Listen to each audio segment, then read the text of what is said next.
असं हात सोडून द्या.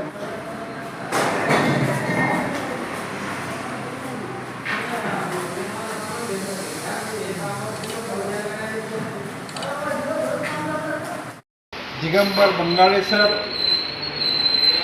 शंकरसिंग नाईक ह्या शाळेत शिक्षक म्हणून त्यांनी काम केलं आणि आता एक मोठी जबाबदारी त्यांच्यावर आली आणि ते मुख्याध्यापक झाले. मुख्याध्यापक म्हणजे ते शाळेचे बॉस झाले आणि याचा आनंद नागरिकांना आणि शिवराणा सेवा संघाला झाला. म्हणून हा सत्कार संघ या ठिकाणी आयोजित करण्यात आला. सरांचं एकीकडे तेजस्विनी शाळा आहे. ही शाळा मोठी डेव्हलप झालेली आम्ही बघतो आहेत. बिल्डिंगवर बिल्डिंग झालेली आहे. याचा आनंद मला खूप होत आहे. म्हणून आम्ही 2 दिवसापासून प्रयत्न केला आणि सरांना शाळेतून आम्ही बोलवून घेतलं स्पेशल सत्कारासाठी. सर एक शिक्षक नसून एक डेव्हलपमेंट आहेच, पण सरांचं एक संस्कार केंद्र आहे. त्या संस्कार केंद्रात मुलं घडत आहेत, कुठे वेगवेगळ्या पदावर घडत आहेत.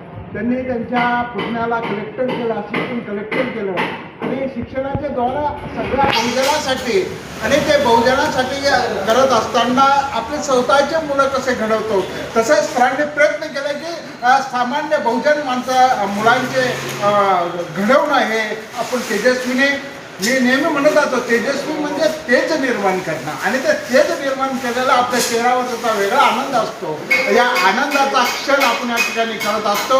या आनंदाच्या वातावरणामध्ये आम्ही या ठिकाणी एन्जॉय करतो आणि अनेक कार्यक्रमामध्ये ते सूत्रसंचालन, वक्ते आणि डेव्हलपमेंट अशा विशेष ऑलराऊंडर म्हणून आहेत.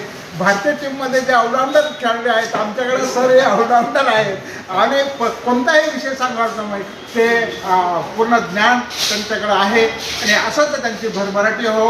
मॅडमसुद्धा एक त्यांना आतोनात सपोर्ट करतात आणि महात्मा ज्योतिबा फुले तसं आमचे हे बंगाली परिवार जो आहे त्या पद्धतीनं शिक्षणाची जबाबदारी खुली केलेली आहे. फीस घेतात पण डोनेशन म्हणून नाही आहे. त्याच्यामुळं फार मोठा डेव्हलप होतो. मी प्रत्येक कार्यक्रमात असतो आणि त्या कार्यक्रमात आम्हाला एक एन्जॉय होतो.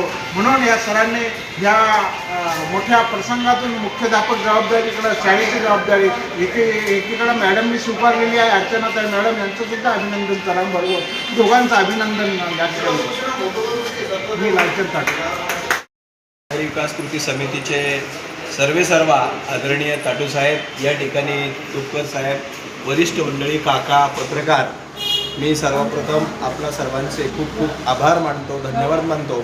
कारण आपण माझा आपल्या सेवा नागरी समितीच्या वतीने व शिवराणा सेवा संघाच्या वतीने माझा मुख्याध्यापक झाल्याबद्दल जो सत्कार केला आणि मला जबाबदारीची जाणीव आपण करून दिली त्याबद्दल मी आपल्या सर्वांचे आभार मानतो. खरं म्हणजे सामाजिक कार्याचा वासा साहेब मी तुमच्याकडून शिकलो की आपल्याला समाजाचं काहीतरी देणं आहे. त्यामुळे सर्वसामान्य घरातले विद्यार्थी घडवणं हा माझा छंद आहे आणि मला शिक्षणाची पहिल्यापासून आवड आहे. माझ्या कर्मवीर शंकरसिंग नाईक हायस्कूलमधून माझ्या शाळेतील अनेक विद्यार्थी कलेक्टर, कमिशनर मोठमोठ्या पदावर गेलेले आहेत.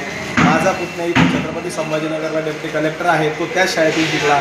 याचा मला सार्थ अभिमान आहे.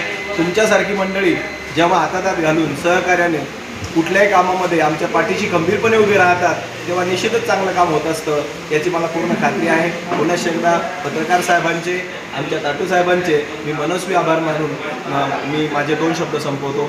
जय हिंद, जय भारत. तुमच्यावर आता मोठी जबाबदारी आहे. काय आव्हान आहे तुमच्यासमोर? मराठी शाळा बंद पडत असताना आता तुमच्यावर मोठी जबाबदारी आली, काय अपेक्षा? हो सर, मग कुठल्याही शाळेचा दर्जा त्या ठिकाणी असलेले शिक्षक, तिथला मुख्याध्यापक असं म्हणतात as is the headmaster so are is peoples. जसे मुख्याध्यापक तशा शाळा.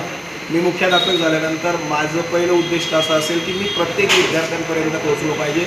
शाळेच्या निकालाची जी परंपरा आहे 100% ती कायम ठेवण्याचा प्रयत्न करणार आहे. त्यातल्या त्यात सर्वसामान्यांच्या घरी व्हिजिट करून त्या मुलांना शालेय प्रवाहात कसं आणता येईल विनामूल्य त्यांना शिकवतोय आम्ही. एक्स्ट्रा तास आम्ही घेतो ताटूसाहेब शाळा सुटल्यानंतर आणि वेगवेगळ्या प्रकारच्या परीक्षेची तयारी करून घेतो. त्यामुळे निश्चितच शाळेमध्ये विद्यार्थी संख्या वाढेल याच्यात माझ्यावर कुठलीही शंका नाही. आमच्या शाळेला ग्राउंड आहे, सगळ्या गोष्टी आहेत.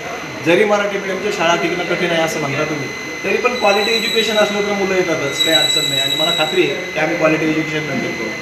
पालकांना काय आव्हान करणार? मी पालकांना एवढंच आवाहन करणार आहे की पालकांनी आपली मुलं जर नियमितपणे शाळेत पाठवली अनुपस्थित न ठेवता तर निश्चितच कुठलाही विद्यार्थी असो त्याच्यात सकारात्मक बदल घडतो. Effective change in behaviour is called education. त्याच्या वर्तनात होणारा बदल म्हणजे शिक्षण. आणि पालकांना आजकाल कमी फीसमध्ये जर क्वालिटी एज्युकेशन मिळत असेल तर निश्चितच पालक मुलांना शिकवायला पाठवून आमच्या शाळेमध्ये करणं.